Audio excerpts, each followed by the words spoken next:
Hi there, it's Ms. Cooper with a video on how to hold your brush for really smooth blending and really smooth value.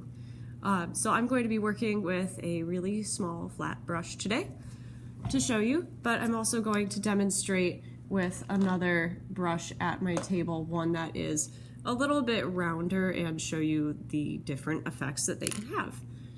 So I'm going to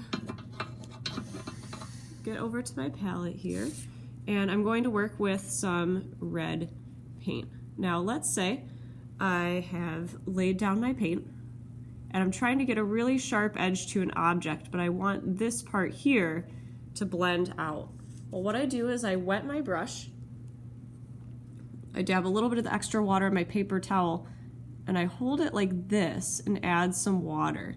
But as I add the water and go back and forth, I'm being very intentional about how I hold my brush. So I'm going to define that edge again, work my paint back down, and when I hold my brush, I'm holding it so that the part that is lighter is towards the metal part of my brush. So again, I'll show you when I load up my brush with paint, and I make my line and I go back over it, you'll notice that the water will run down my brush onto the part that has the metal, but the end of the bristles will always hold the most paint. The paint really likes to live at the bottom, and the top will clear out a bit.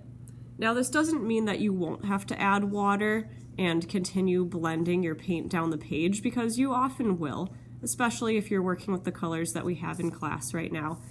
But using your brush carefully will make your life a lot easier. So I'm going to load it with a lot of paint, and you'll notice that yes, when you dry brush, it doesn't blend quite as well.